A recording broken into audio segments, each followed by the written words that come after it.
Oi, gente, tudo bom? Aqui é o Vitor. Estamos de volta aqui para mais uma leitura aqui do nosso querido Hellboy. Eu prometi no último episódio, né, que eu ia terminar as duas histórias que faltavam aqui do primeiro ônibus, o Semente da Destruição, e é exatamente isso que a gente vai fazer hoje, certo? E eu pretendo também já começar o segundo ônibus, que é o Paragens Exóticas, certo? A gente vai começar com a primeira história aqui do Paragens Exóticas, que é essa aqui, A Caixa do Mal. Mas antes eu tenho que dar os recadinhos da paróquia para todo mundo, tá? Primeira coisa de tudo, eu queria pedir para todo mundo dar uma olhada lá nas redes sociais, no Instagram, seguir se puder. Eu tô com os meus livros, né? Eu sempre falo dos meus livros, O Corpo Estranho. Eu falo dos meus projetos de contos que eu estou tentando publicar e de outras coisas também. Recentemente estou lançando alguns vídeos pequenos de dicas para autores iniciantes, porque eu também sou um autor iniciante, então também estou começando, né? Então acho que nada melhor que compartilhar as minhas experiências. Pedir para vocês se puderem dar uma ajudinha no QR Code que vai estar aqui no canto.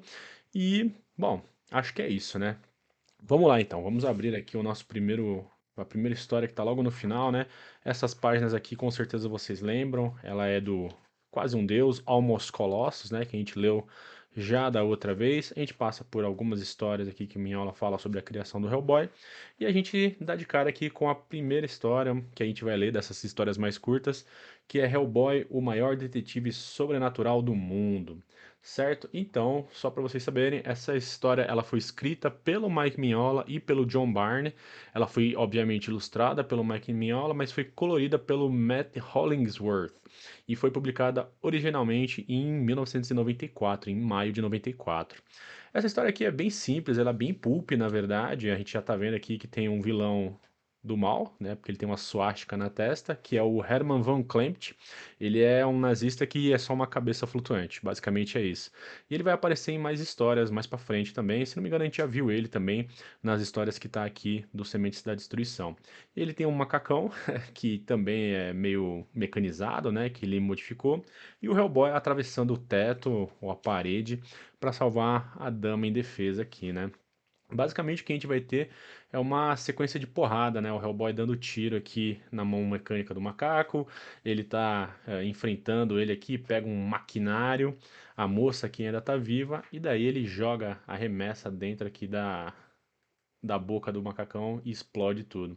Que nem eu falei, né? Isso aqui é uma história bem pulp, o Von Klempt ele sobrevive e ele fala, na próxima vez você morre. Então é como se fosse um vilão recorrente também das histórias do Hellboy.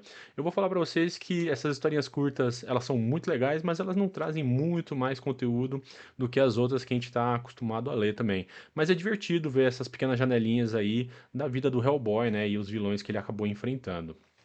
Essa próxima história aqui a gente continua, né, do Hellboy, o maior detetive paranormal de todos os tempos, e a gente começa o Hellboy no deserto. E daí, se vocês olharem aqui em cima, a gente tem um escaravelho, que já dá a indicação de que vai ter uma temática egípcia, com também uma suástica aqui em cima. Então o Hellboy ele estava numa missão meio que para acabar com, seja lá o que for que os malditos nazistas estão fazendo. E ele dá de cara aqui com um cachorrão que parece estar com raiva, parece estar meio fedidão, tudo. E ele, na verdade, ele se transforma, né? Eu acho legal porque a gente descobre que o Hellboy, ele tinha um cachorro na infância dele, era o Mac, e o Hellboy, a princípio, tá tentando ser amigável com o bichinho, né? E daí ele levanta e quando a gente vê, ele é um cachorrão gigante, musculoso, monstruoso, e o Hellboy meio que fala pra gente, ele fala, ah, é o Anubis, o antigo deus egípcio da mumificação, né? Eu acho que talvez não precisem de tantas introduções assim, o deus Anubis, mas eu acho que eu vou ler um pouquinho aqui, um pedacinho sobre ele também. Então vamos lá, né? Diferente das representações que a gente está acostumado, o Anubis ele não tem essa cara de bulldog, desse cachorro mais, como se diz, doméstico, né? Que a gente está acostumado a ver por aí no dia a dia. O Anubis, na verdade, faz parte do panteão do Antigo Egito. Ele é o deus dos mortos e moribundos, por isso faz sentido que o Hellboy fale que ele é o deus da mumificação. Ahn, que e o que guiava e conduzia as almas que guiava e conduzia as almas ao mundo dos mortos. é representado pela cabeça de chacal, embora os egiptólogos mais conservadores afirmam que não há como saber com certeza o animal que a representa. Então, de novo, né, o Anubis na mitologia egípcia ele tinha uma cabeça de chacal e daí aqui ele tem uma cabeça de bulldog. Eu gosto até bastante dessas adaptações que o Mignola acaba fazendo. E o Hellboy aqui ele é meio que salvo, né, pelo acaso, né? Ele fala que o meu impacto acidental afrouxou os parafusos da placa de sinalização e a placa, ó, e daí cai essa seta, né, em cima do deus Anubis, que cai em cima do posto de gasolina e bum, explode tudo, né? Tá aqui, ó, terminando, Hellboy, o maior detetive sobrenatural do mundo. Só para lembrar vocês, né, essa história aqui, elas estão meio que fora de ordem. Essa aqui também tem o mesmo padrão da história anterior, né? Foi escrita pelo Mike Mignola e pelo John Byrne. Também foi colorido pelo Matt Hollingsworth, apesar de em 2018 essa coloração que a gente está vendo ter sido feita pelo Dave Stewart. E essa aqui foi lançada em 93, a outra que a gente viu foi lançada em 94, então tem essa diferença temporal aí. E agora sim, nós finalmente acabamos aqui o primeiro ônibus do Semente das Destruições, né, do Hellboy, o John Byrne. Gosto bastante dessa história, eu acho que eu não me arrependo nem um pouco de comprar tudo que eu comprei a respeito do Hellboy, mas como prometido, vamos começar agora o segundo ônibus, que é o Paragens Exóticas, que tá bem aqui. E vamos lá, gente. Antes da gente começar a entrar direto na nossa história, né? A gente vai ter aqui um pequeno overview a respeito dos conteúdos que a gente vai ter aqui dentro, né? Então, primeira coisa, Paragens Exóticas, a gente vai ter aqui o Mike Mignola e o Gary Gianni na parte de roteiro, o Mike Mignola, Gary Gianni e Richard Corben na arte, ou seja, a gente vai ter outros artistas trabalhando aqui, traduzindo as histórias do Hellboy. Obviamente, pela Mitos Editoras, que é essa da editora Mitos, que é essa versão que eu tenho aqui também, e originalmente da Dark Horse, né, do Mike Richardson e do Scott Ellie também, certo? Então vamos lá, só dando uma olhada aqui no nosso sumário, a gente vai ter a primeira história vai ser a Mão Direita da Perdição, e daí a gente vai ter a Caixa do Mal, que é a história que eu pretendo cobrir hoje também, Ser Humano, Verme Vencedor, que é uma das histórias mais famosas do Hellboy, o Terceiro Desejo, que é muito legal, eu recomendo muito essa história, A Ilha, Mar Silencioso, e aí acabamos e começamos aqui primeira de tudo com essa ilustração maravilhosa aqui do Hellboy, essa capa aqui. A gente tem um demôniozão assim com esses chifres. Esse aqui, para quem não lembra, é o pai do Hellboy que aparece no primeiro ônibus, na história que a gente acaba vendo do Caixão Acorrentado, né? Onde o Hellboy ele entende um pouquinho mais a respeito da origem dele, da mãe dele. Tanto que tem o padre e a freira aqui também. E esse cara aqui é o Michael Frost, né? Basicamente o que que a gente vai ter, né? O Malcolm Frost, desculpa. Basicamente o que a gente vai ter é uma história que trata sobre o filho desse cara aqui. E é essa aqui, ó, a mão direita da perdição. A gente começa com o Hellboy indo no monastério, né? Ele foi a pedido de um padre chamado Adrian Frost. E daí o Adrian Frost tá conversando com ele e ele se apresenta e fala: "Ah, o seu pai, ele era o Malcolm Frost, que era uma das pessoas que também estava presente quando o Hellboy veio para a Terra, né? Lá naquele ritual na igreja junto com o professor Broom. E o Malcolm Frost, ele é o cara que ficou mais apavorado com a aparição do Hellboy. E daí eles estão tendo uma conversa e ele fala assim, ó, o Malcolm Frost, o meu pai, o homem que desperdiçou os últimos 8 anos da sua vida tentando destruir você, né? É muito louco porque esse cara aqui, ele era um aliado do Dr. Broom, né? Naquela investigação que eles estavam fazendo. Aqui a gente tem uma pequena recapitulação, né? Deixa eu virar aqui para ficar mais fácil de ver. Opa. A gente tem uma pequena recapitulação aqui da origem do Hellboy e o Malcolm Frost fala, né? Atirem, é um demônio que veio para destruir a todos nós, né? E é muito louco porque o filho dele acabou virando padre e ele tá falando a respeito dessa vida que ele teve, né? O Malcolm, o pai dele, acabou passando muito tempo tentando convencer o Dr. Broom a eliminar o Hellboy, acabar com ele. E no fim das contas, o Hellboy, quando ele recebeu o status de humano honorário, ele acabou sofrendo um golpe meio terrível e morreu pouco tempo depois, né? O Adrian Frost, que é o filho dele aqui, tá falando que é importante que ele saiba que o pai dele nunca foi uma pessoa má, mas era uma pessoa que estava com medo, né? E é muito louco porque ele fala, né? O medo faz as pessoas tomarem atitudes que normalmente elas não tomariam, né? Eu acho que essa aqui é uma lição bem interessante, bem importante, porque é verdade, né? Às vezes a gente acha que as pessoas agem por maldade, quando na verdade elas estão agindo pelo próprio medo das coisas.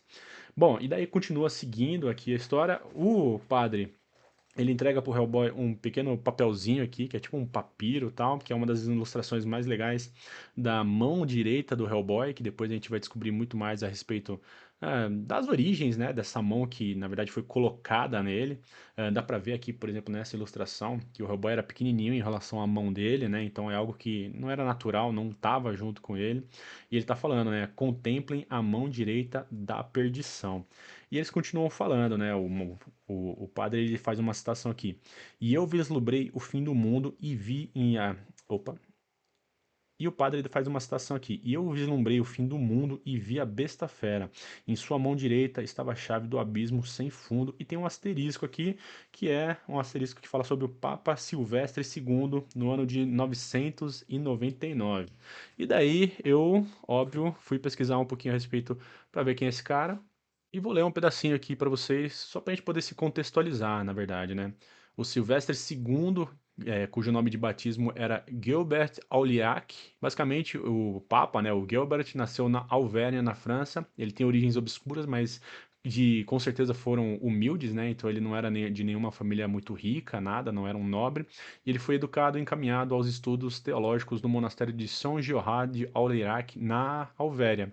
Acompanhado do duque da Espanha, Borel, estabeleceu-se na Península Ibérica, onde pôde aprofundar também graças aos contatos com a ciência árabe a própria cultura do campo filosófico e matemático. Foi um dos primeiros divulgadores dos numerais indo-arábicos na Europa cristã. Certo? Bom, então esse cara realmente existiu, é uma história que realmente uma citação que realmente falou e parece que ele estava vivo quando fez isso mesmo. E daí o nosso padre aqui, o Adrian Frost, ele fala: "Eu quero ouvir a sua história, né? Eu posso te falar mais, você pode ficar com essa gravura por um preço, desde que você me conte". E daí o Hellboy meio que repassa algumas coisas que a gente já sabia, né? Que ele cresceu no exército, ele mais velho aqui. É muito louco porque aqui a gente vê o Hellboy filmando um cigarro e aqui ele parece ter um cigarro na mão, mas na verdade é um giz, ó, que ele escreveu o próprio nome aqui. E daí ele fala sobre o encontro dele com o Rasputin, a morte do Rasputin, que a gente viu no Semente da Destruição. Ele fala sobre a história do caixão acorrentado, que a gente viu, do pai dele, né, o meu filho favorito. Fala sobre o encontro dele com a Hecate, que a gente já falou também, no Despertar do Demônio. Tudo isso aqui a gente viu, é muito legal ter uma recapitulação de tudo isso, né? E daí eles começam a comentar a respeito da mão do Hellboy, né? Ele fala sobre como que você acredita que você estaria em perigo por causa dela, como poderia estar, e a sua mão, né? Daí o Hellboy ele fala aqui, né? E se eu amputasse, se eu cortasse fora a minha mão, né? E as letras aqui elas estão até um pouco menores, como se ele tivesse realmente acabado de pensar nisso e tivesse sussurrando ou falando para ele mesmo, né, a respeito disso. E daí ele fala, ó, o que você faria com ela? Onde a sua mão ficaria segura? E se ela fosse usada? E daí ele dá um zoom aqui, o Mike Mignola dá um zoom nos olhos do Hellboy. E daí a gente tem essa splash page aqui dessa pessoa encapuzada usando a mão do Hellboy para destruir o mundo, né, para trazer o apocalipse.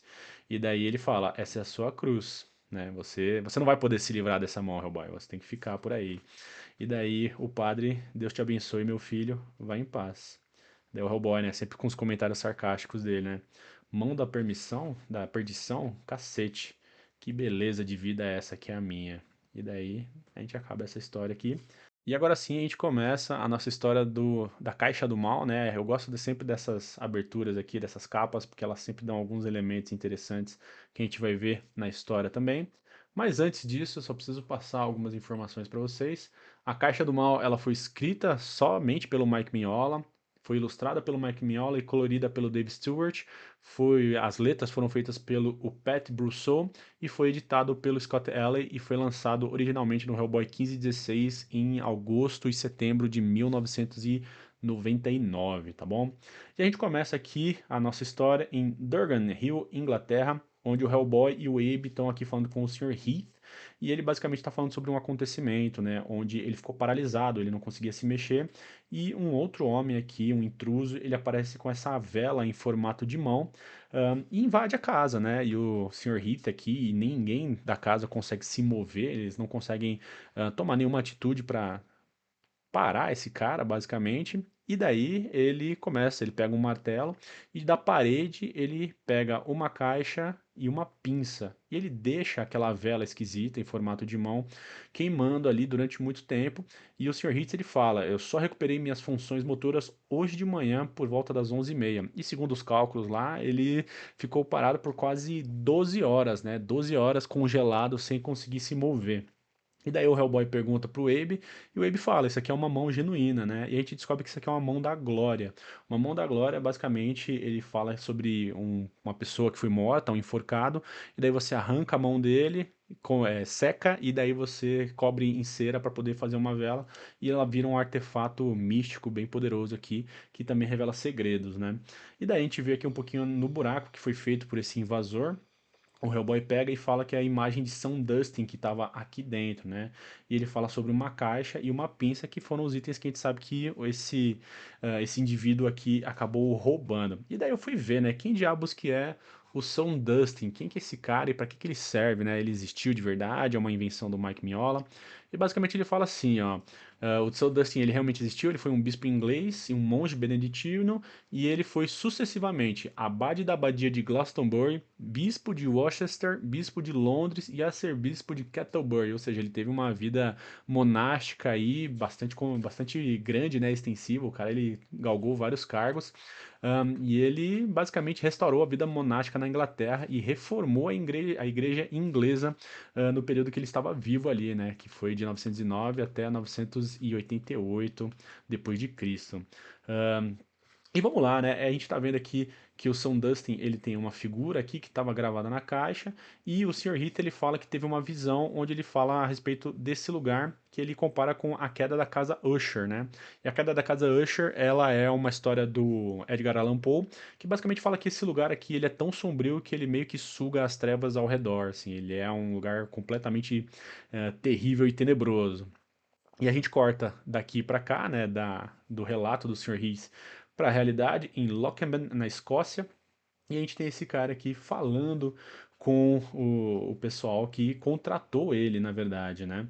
Daí a gente vai ter aqui, né, esse cara que a gente vai descobrir que chama Igor Broomhead, e ele tá contando essa história para esse casal, que é o conde e a condessa, e basicamente eles falam, ah, cara, a gente sabe de tudo isso, a gente vai querer esses objetos, né, a gente te pagou e tudo mais, e daí ele no fim das contas, eles estão querendo ser servos de Satanás, eles estão querendo servir o demônio e tudo mais, e eles pagam o Broomhead aqui para poder ter acesso a essa caixa. E daí eles estão falando, ó, venha demônio, mas venha manifeste-se de uma forma que não seja horrenda demais, hedionda demais. E ela imagina, né, o demônio e como ele vai vir na forma de um homem aqui. E eles abrem a caixa, eles vão abrir a caixa, o Broomhead pergunta para o conde aqui o que, que ele deseja, e ele fala, eu quero ouro suficiente para forrar o meu leito e uma coroa na minha cabeça. Daí o Broomhead, né, nossa, é um excelente pedido. E eles abrem a caixa, só que não sai absolutamente nada de lá de dentro, né? Aparentemente não sai nada de lá de dentro. Uma coisa que eu queria falar também a respeito da cara do Broomhead é que ele foi inspirado pelo ator chamado Peter Lorre, tá? O Peter Lorre, ele é bem conhecido por aparecer em várias ilustrações dos Looney Tunes, várias caricaturas dos Looney Tunes, e eu fiquei surpreso em descobrir que o Peter Lorre, ele trabalhou num filme chamado M, o Vampiro de Düsseldorf, que é de 1930, 1931. E para quem estuda cinema, começo do século XX, na Alemanha, vai reconhecer esse filme, que é muito legal também, tá? Ah, mas continuando aqui, né, a gente tá vendo que o casal abre, ela fala vazia e tal, mas na verdade tem uma pequena mosquinha aqui que sai, e daí a gente vê que tem também um símbolo aqui que tá dentro da caixa, que é o símbolo do próprio demônio, né? E daí o Broomhead fala, vazia não, isso eu posso lhes assegurar. Fala, ah, você enganou a gente e tal, e a mosca entra na boca da condessa, né? E daí ela fala, você. você é um macaco. E daí transforma o marido lá, né, o conde, em um chimpanzé. Ou seja, ela foi possuída. O demônio que estava dentro da caixa, ele saiu realmente de uma forma que não era muito hedionda, que no caso é uma mosquinha, e possuiu a mulher aqui. E ele está tentando lançar um feitiço, amaldiçoar aqui agora o Igor Brumhead, depois de muito tempo preso, né, depois de mais de um milênio preso. E daí ele fala: e você, seria um lagarto ou um porco? E o Brumhead fala: ah, faça o seu pior, né? Mas ele não consegue fazer nada. E daí a gente descobre que o Brumhead ele tá carregando a imagem do São Dustin aqui no pescoço, né? Como se fosse essa medalhinha, esse objeto de proteção. E o demônio, ele se chama Ualak. E daí, de novo, né, fui dar uma pesquisada para ver se esse demônio existe, quem diabos é esse demônio. Na verdade, Ualak eu não achei exatamente nessa grafia com U, eu achei com V, V-A-L-A-C, Valak. E ele é basicamente Serpentes e Segredos. Valak é um presidente que governa 30 legiões de espíritos, aparece como um menino com asas de anjo montado em um dragão de duas cabeças, podendo responder verdadeiramente sobre tesouros escondidos e dizer onde é possível encontrar serpentes, assim como encontrá-las e entregá-las ao magista sem esforço ou trabalho. Ou seja, essa parte que fala sobre revelar tesouros é bem legal, a gente vai ver mais pra frente também, né? E, bom, basicamente ele é um demônio da Goethe, ele é o demônio de número 62, e esse símbolo que a gente vê que tem aqui dentro realmente é o símbolo que tá ali na clavícula de Salomão, se não me engano é a clavícula menor de Salomão que tem tudo isso aqui. E daí o Igor Brumhead, ele pega as pinças aqui do São Dustin e ele fala, bom, eu acho que eu vou, no fim das contas, ter você como escravo, né? Ele fala aqui sobre como que ele vai invocar ele, comandar ele pelo tetragramaton de Jeová. E uma coisa que eu acabei pulando, né? Se a gente voltar aqui, ele fala aqui, ó: armado com o poder da majestade suprema, eu te comando e te contenho, espírito maligno, em nome daquele que se pronuncia e a sua palavra se fez. Pelos nomes de Adonai, El, Elohim, Ezier, Esher, Ie e Zobaoth, e daí, em nome do São Dustin, teu carcereiro, a imagem que me protege, né? E daí, basicamente, ele tá se protegendo contra esse demôniozinho aqui. E a gente descobre que todos esses nomes que o Igor Brumhead falou, na verdade, são nomes de Deus em outras culturas também. E daí, né, ele tá falando, você vai me dar riqueza, eu quero ficar no oceano de riquezas. Daí o demônio fala, eu estou às suas eu estou às suas ordens, mestre. E ele fala, eu quero isso. E fala, a riqueza já lhe pertence, você possui esta mansão e uma das paredes do porão está um tesouro oculto há muitas eras. Ou seja, assim como na descrição dele na Goetia, ele acabou de revelar a respeito de tesouros escondidos que ninguém sabia que estava dentro dessa casa também, né? E eles começam a conversar basicamente a respeito de coisas que ele poderia ter mais do que esses tesouros mundanos, né? E ele tá falando sobre o Anum Rama, que é o demônio que tá chegando aí, né? A gente tem um vislumbre aqui dos Ogre do Jahad flutuando no espaço, né? E aqui é uma coisa muito legal, né? O Brumhead ele acha que ele pode controlar os demônios, mas na verdade o demônio já tá de conversinha pra cima dele pra conseguir o que ele quer, né? E o Hellboy e o Abe já chegaram, né? Eles já estão aqui, basicamente. Eles entram na casa e a gente tem uma cena meio Evil Dead, né? Eu poderia dizer, onde a gente vai ter essas cabeças, esses troféus aqui sangrando e tal. Eu tenho um zoom, dá no olho do bicho aqui, eu acho bem legal. E eles vão lá em cima, veem que a caixa já foi aberta e aqui tem um dos painéis mais conhecidos, né? Do Hellboy, que é esses três, que são esses três aqui de baixo, né? É o Abe falando, aquilo é um macaco? E o Hellboy, ele tem uma arma, e blam, blam, e é o macaco dando tiro e acerta o Abe, né? O Hellboy corre atrás, mas ele é preso, né? Ele acaba, como o Broomhead conhece agora o nome verdadeiro do Hellboy, ele prende, ele congela ele, assim como ele fez com o Sr. Heath lá no começo da história. E o macaco tá levando o Abe embora aqui, né? E daí a gente vai ter essa cena onde o demônio continua falando a respeito dele, continua falando sobre o próprio Hellboy, mas é muito doido porque ele fala, né? Ele tem uma coroa que ela existe, mas ele não a usa, né? Ele é a besta do Apocalipse, mas ele renega isso, apesar disso. E daí o Hellboy, conforme ele vai falando, conforme ele vai fazer, vai falando as palavras que o demônio falou pra ele vai se transformando naquela forma de besta do Apocalipse, com os chifres e tudo mais, né? O fogo saindo da boca, que é bem legal. E o Hellboy mostra aquela coroa invisível que tinha sobre a cabeça dele. E o demônio aqui, o Valak, ele fala: Eu vislumbrei a besta fera, subjugada, prostrada e acorrentada, em meio à fumaça sobre a sua fronte pairava a coroa do Apocalipse. E o Hellboy renega essa coroa invisível, né? E o Valak pega, e aqui a gente tá vendo, né? Ele fala: pegue o Valak, mas não esqueça de quem é escravo e quem é mestre. Daí o demônio: claro, mestre, nunca esquecerei. E ele pega esse negócio, ele fica com a coroa e ele põe sobre a própria cabeça. E daí, nesse meio tempo aqui, numa outra ocasião onde o Hellboy frustrou os planos aqui do Broomhead, ele pega e começa a descer o cacete no Hellboy com as pinças do São Dustin, né? E como ela é poderosa contra demônios, como a gente acabou vendo, por ser um item mágico, né? O Hellboy tá sofrendo aí. A gente tem essa outra cena do Abe, corta pro Abe agora trancafiado dentro de um calabouço, e o macaco meio que queimando o Abe, né? Queimando o Abe com esse ferro quente, né? Eu não sei se isso aqui é um negócio de marca gado, se isso aqui é um atiçador de fogo e tal. Mas daí o Abe fala, macaco bonzinho, daí ele e queima o Abe, né? A gente tá vendo que aquele conde que foi transformado também é bem sádico, né? Daí corta de novo, como eu falei aqui, né? Bem Evil Dead. E a gente tem de novo o demônio, o Valak aqui, agora ordenando o Igor Broomhead, né? Ele fala: Olha, você disse que poderia fazer aquilo que eu quisesse, mas que eu quisesse. Ele fala: Sim, porém, eu já me tornei mais sábio do que eu era agora há pouco. A gente tá vendo que o próprio Alak tá querendo se tornar a besta do Apocalipse, né? Ele roubou a coroa do Hellboy e agora uma coisa que eles querem fazer é roubar a mão do Hellboy também. E ele fala: ele não pode estar morto, né? Não mate o Hellboy, porque senão a mão vai ser envenenada e vai se tornar veneno contra nós.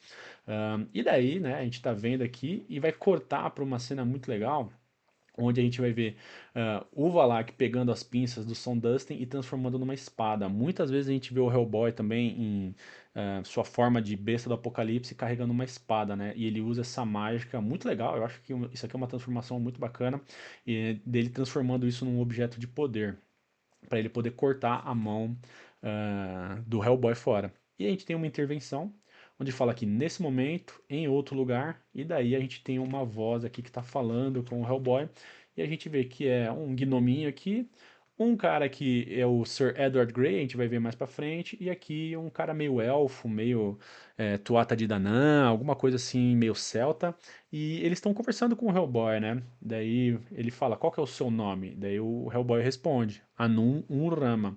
Daí ele fala: Você só disse as palavras, rapaz, o que que elas significam? Ele fala: Eu não sei.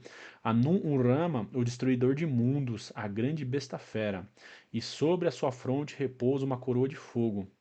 É isso que você é? Ele pergunta, né? O Edward Grey pergunta: É isso que você é? Daí o Hellboy: Eu não sou. Por quê? Primeiro, porque ele já não tem a coroa sobre a cabeça dele, né? Que foi roubada pelo Alak.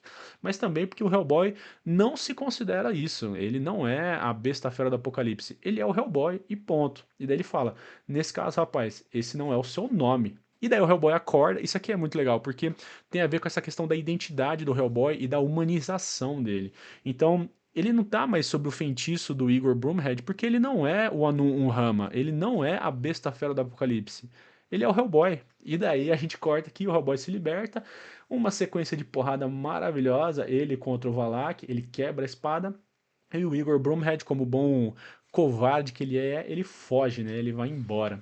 E daí ele vai dar de cara aqui, né? A gente tá vendo o paralelo, o Hellboy e o Abe se liberta. Nessa cena aqui a gente vê que o Abe é forte pra caramba, porque ele arranca, né, a pedra onde estava acorrentado aqui e dá na cabeça do macaco. O macaco pula em cima do Abe e daí ele pum, bate na parede e cai para fora e cai em cima de uma pilha de ouro, né? E é exatamente o pedido que o conde queria. Ele queria ouro suficiente para cobrir o leito dele e uma coroa. E daí ele tá aqui, ó, mesmo que na forma de macaco, né? Então é muito louco porque a gente vê que os desejos, né, dos dois, do conde e da condessa, eles têm essa questão de não serem exatamente, saírem exatamente do jeito que eles queriam, né? Isso a gente vai ver pra frente em outras histórias também. Então, basicamente, ela queria que o demônio não saísse numa forma muito horrenda, muito hedionda, e ele saiu, só que na forma de uma mosca. E o conde aqui queria que ele tivesse ouro suficiente para poder deitar em cima. E daí ele conseguiu o que ele queria também, né? O Abe corre atrás aqui do Broomhead, e daí ele pega o Hobby aqui, pega as roupas dele, e daí a gente tem um Rip, que é onde rasga, né, essa onomatopeia, mas a gente também tem um Crunch, que é quando quebra alguma coisa. E daí a gente vai descobrir que o Abe quebrou aquela figura do Som Dustin que tinha, né? E ele começa a pedir, né? Ele fala assim, ó, Lorde Astaroth, Augusto Príncipe do Inferno, me salve. E daí a gente vê que o Astaroth, que é essa figura aqui que tá vindo com esse cajado, né? Ele responde. Uma curiosidade, tá, gente? Isso aqui atrás do Broomhead não é um pentagrama, isso aqui é um tetragramaton, que basicamente são as várias maneiras de você representar o nome de Deus também, né? E ele tá pedindo ajuda, tá pedindo salvação, e daí a porta que o Abe tava batendo vira uma parede de tijolos. Ou seja, ele conseguiu o que ele queria, ele conseguiu salvar a salvação, mas ele ficou trancafiado, né, dentro da casa. E daí, como ele vê aqui, né, ele tá vendo aqui, obrigado, mestre, agora eu sou seu humilde servo e oh não, e ele descobre que a figura do Som Dustin estava quebrada. E daí o Astaroth, né, que é esse demônio que está aqui, ele transforma o Broomhead num lagartão. Então, sempre tome cuidado na hora que vocês forem pedir ajudas para demônios, né? Mas vamos lá, que diabos é o Astaroth, né? Assim como o Valak que a gente viu aqui, ele também é um demônio da Goetia, ele é um demônio de número 29, e ele fala sobre história e divinação. O Astaroth é um poderoso duque que comenta que o Astaroth é um poderoso duque que comanda 40 legiões de espíritos, aparece como um belo anjo montado em uma criatura infernal na forma de dragão, carregando uma víbora em sua mão. Pode também aparecer como uma bela mulher ou uma aranha. Fornece respostas verdadeiras para assuntos do passado, presente e futuro e pode descobrir segredos. Pode falar sobre como os espíritos caíram e como ele próprio teve a sua queda e como ele próprio teve a sua queda, além de tornar os homens muito mais sábios em todas as ciências liberais, né?